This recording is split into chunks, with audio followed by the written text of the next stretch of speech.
Okay, ladies and gentlemen of the press, the Military Committee Chiefs of Defense session has just drawn to a close. We will now have a joint press conference by the Chair of the Military Committee, Admiral Bauer, the Supreme Allied Commander Europe, General Wolters, and the Supreme Allied Commander Transformation, General Levine. Each military leader will give a short opening statement, and afterwards we will take questions. Admiral Bauer, may I please invite you to take the floor? Ladies and gentlemen, we have just concluded the Military Committee in Chiefs of Defense session. The focus of this meeting was on collective defense. Without a doubt, a new era for NATO has begun. In the past few months, NATO has shown that it is capable to swiftly and effectively change its posture. We have implemented the largest reinforcement of collective defense in a generation. That adaptation came from the work that the Military Committee started a few years ago in close cooperation with the Supreme Allied Commander Europe and the Supreme Allied Commander Transformation. Together, we developed a new NATO military strategy. Secondly, the concept for deterrence and defense of the Euro-Atlantic area, abbreviated as DDA, and the NATO warfighting capstone concept, abbreviated as the NWCC. Whilst we are still in the process of further developing and implementing these concepts, we have already and rapidly put them to the test. President Putin's war in Ukraine has presented us with a new strategic reality. Today, the Ukrainian Chief of Defense, Lieutenant General Zaluzhny, provided the Allied Chiefs of Defense with an update on the situation in his country. We commended Ukraine for the willingness across all generations to fight for freedom. Ukraine will never accept Russian occupation, and NATO will support Ukraine for as long as necessary. Subsequently, the Chiefs of Defense discussed what this war means for NATO's posture in the short term and in the long term. I want to stress that we are not looking at the situation in Ukraine alone. Together with Finland and Sweden and our Asia-Pacific partners, Australia, Japan, New Zealand, and the Republic of South Korea, the Allied Chiefs of Defense discussed how we can best assess all global security. Defensive alliance, it is very much our adversary who determines the timeline. And that means we always have to be ready to expect the unexpected. Ladies and gentlemen, there are many lessons to be learned from the war in Ukraine.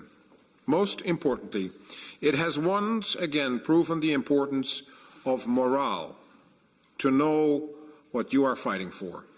The 3.2 million men and women in uniform who serve this alliance know exactly what they are fighting for. The protection of freedom and democracy. The protection of our way of life. Together, they shield the 1 billion citizens who live on Allied soil. It is up to us, military leaders, to make sure they are equipped to perform that important task.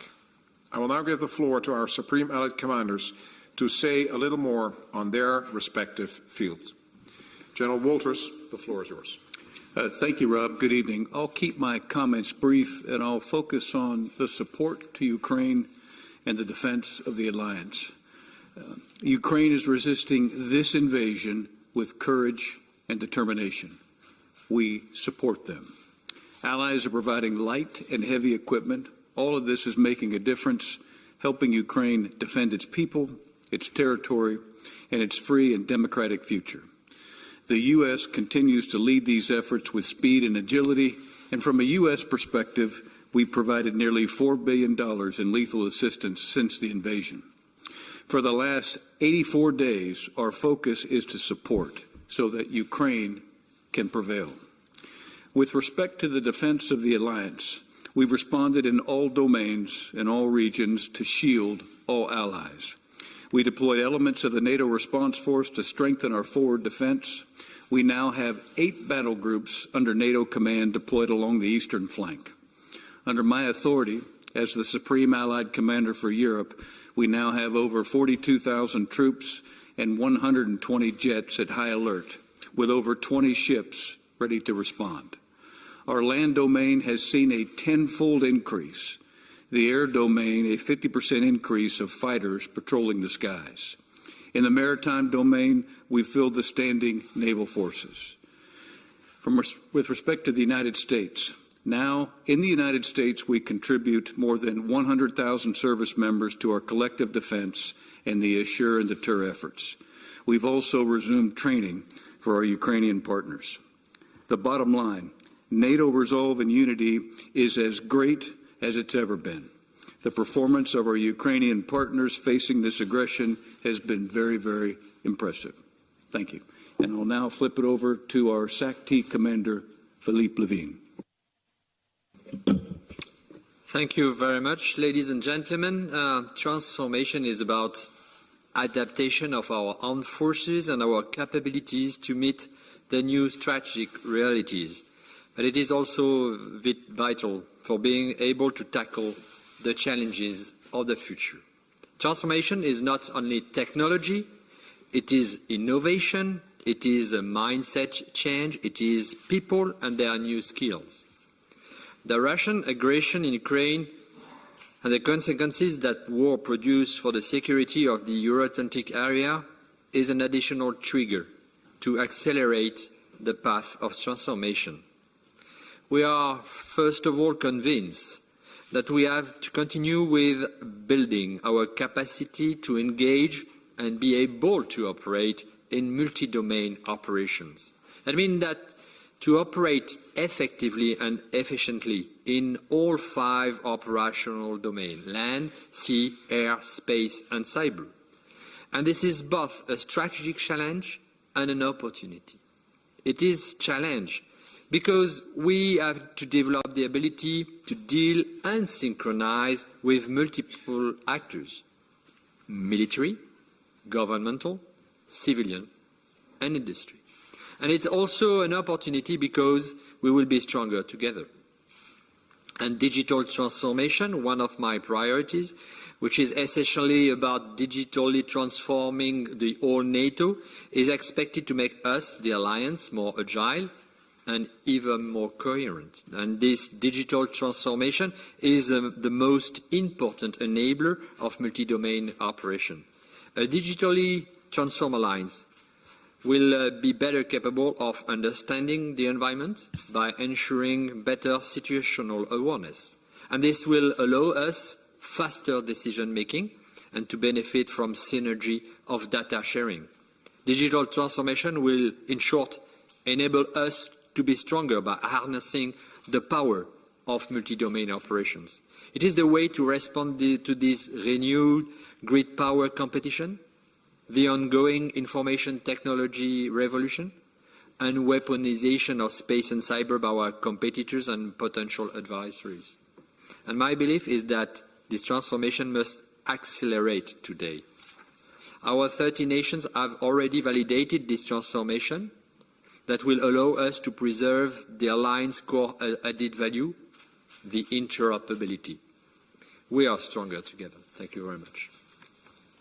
Thank you very much. We will now take questions. We're going to start with Deutsche Welle.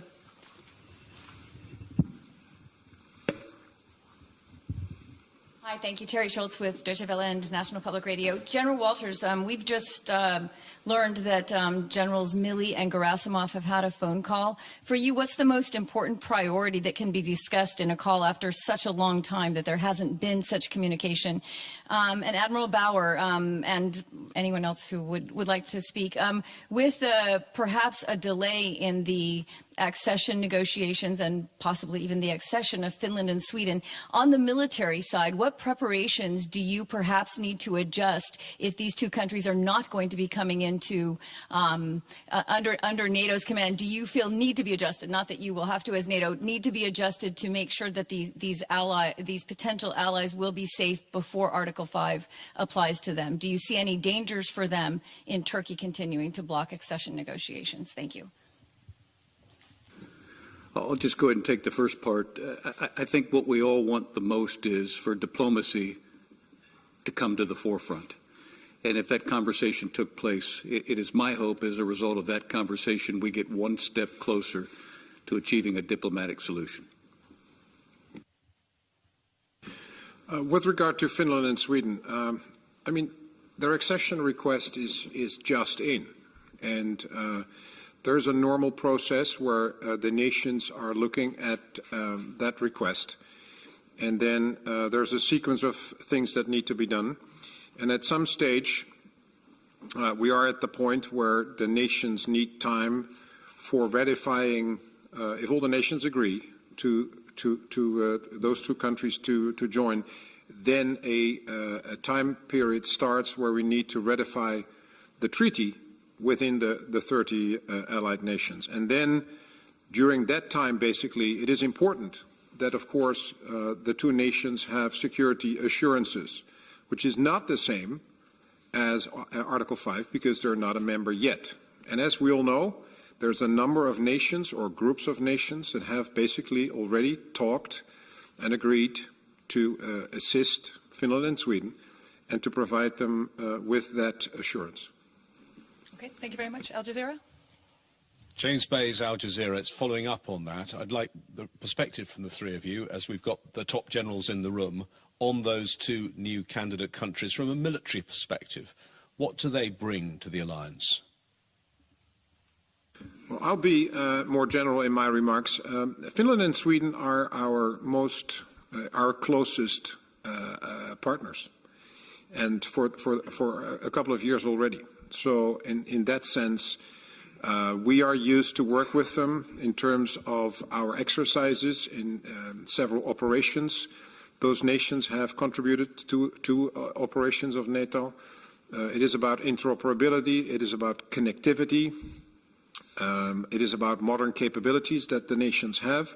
So I think they bring a lot, and this is a logical sort of continuation of that relationship. So in general, I would say it is good news.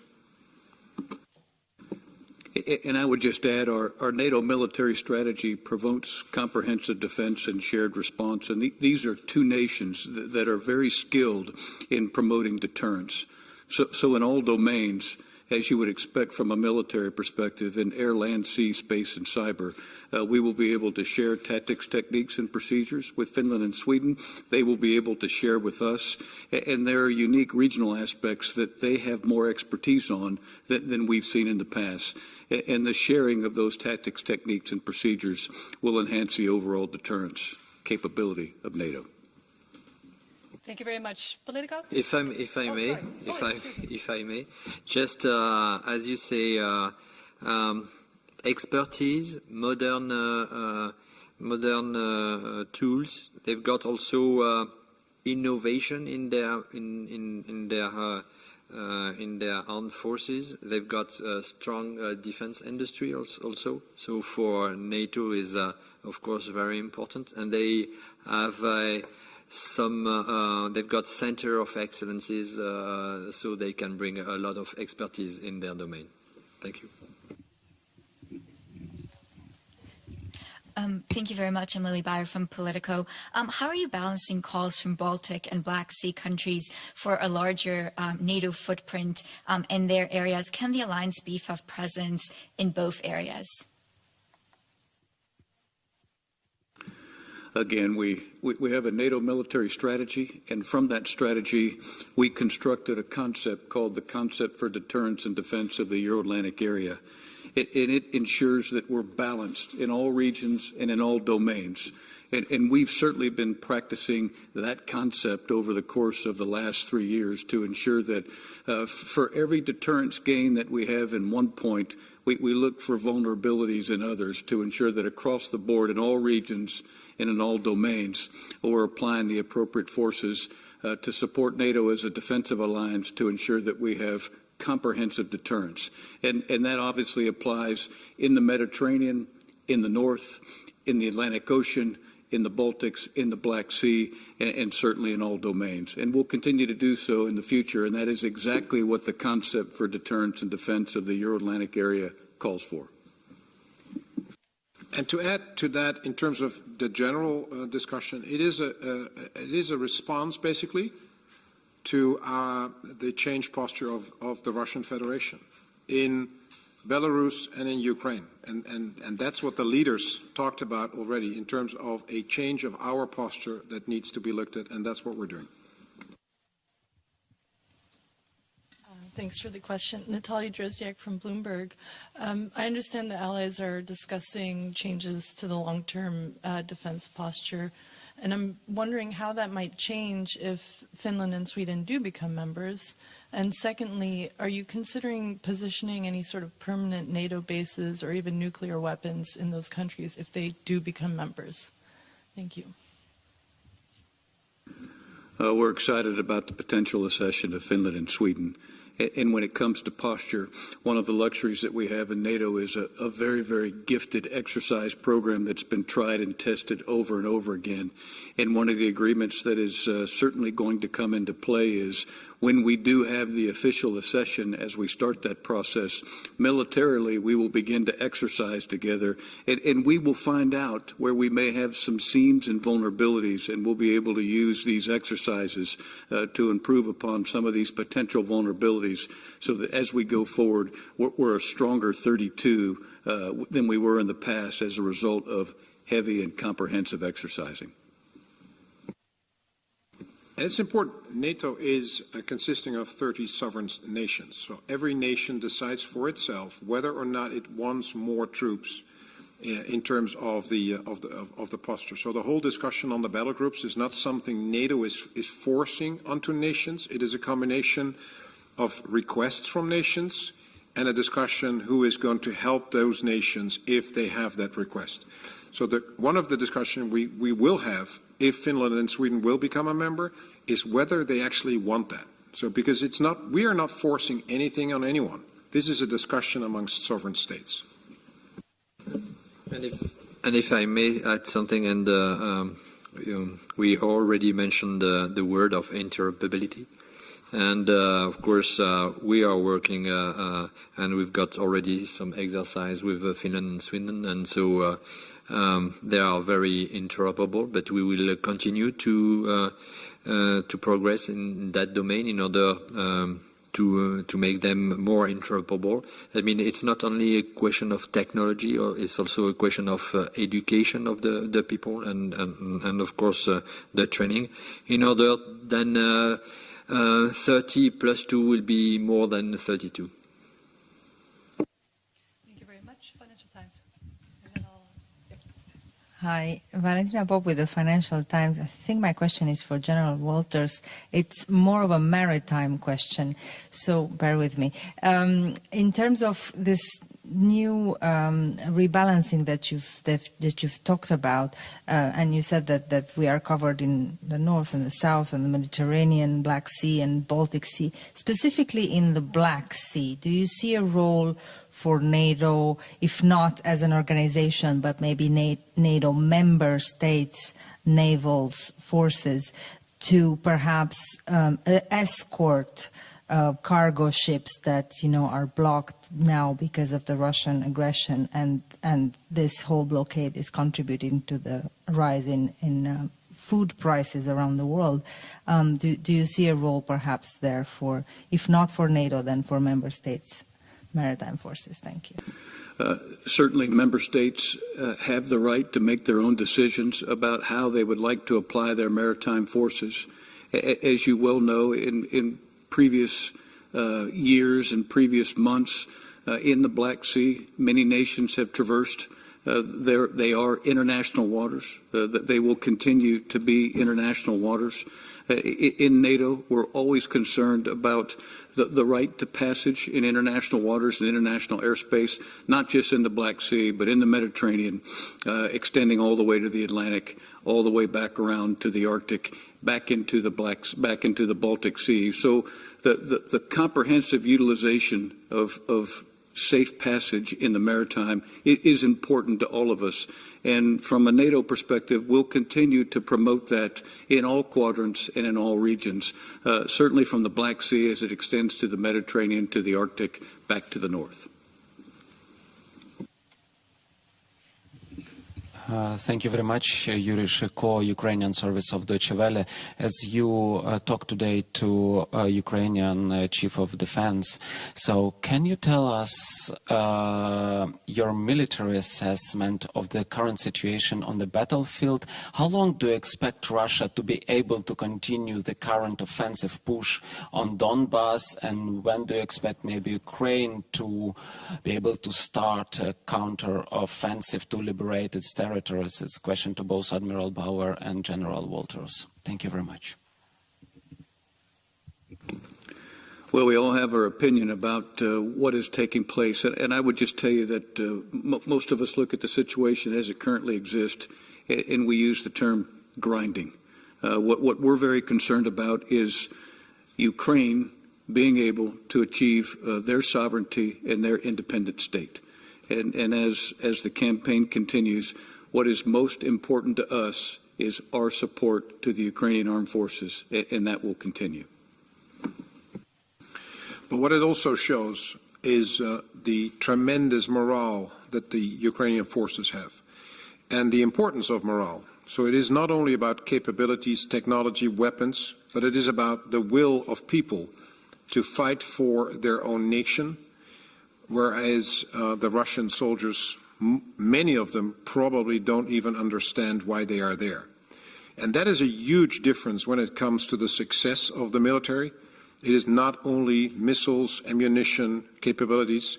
That is important to continue the fight, as General Wolters talked about.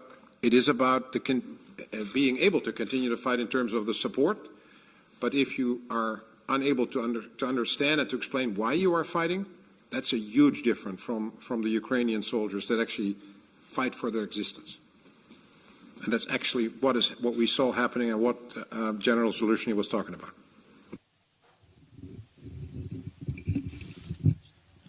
Victor Numlin from the Swedish news agency TT. We go back to Sweden and Finland and the challenges that Sweden and Finland brings in. I mean, it's two quite big countries, big geographic area, and you have the archipelago, you have the forest, you have the very cold area. So what kind of challenges do that bring to NATO, and how much are you going to practice this fighting? We look at those attributes that you just described as tremendous opportunities to improve our ability to comprehensively deter.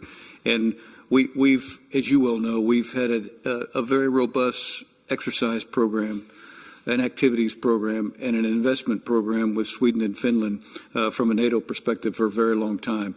We expect to thicken those engagements over time, and we expect to do that in certain areas based off what we perceive as the potential vulnerabilities that could exist. And that will occur after we have deep and long consultation with our military partners in Sweden and Finland to make sure that we're all on the same sheet of music about how we should target our exercises for all of us to go forward in a more productive path in the future. But we're very, very excited. And with respect to those attributes, those are exciting attributes that Sweden and Finland are going to teach us a lot about. Okay, and then we're just about ready for the final question. Hello, Nagayo Taniguchi from Japanese media. Today you have 4 guests from Asia Pacific. I wonder if this is only an ad hoc visit, or would it be more or less becoming more institutionalized in coming years?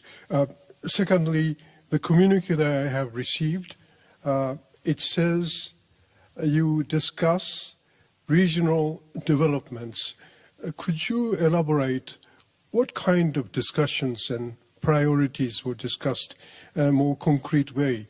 And does regional implies what kind of geographical concept? Does it include Africa, perhaps Middle East,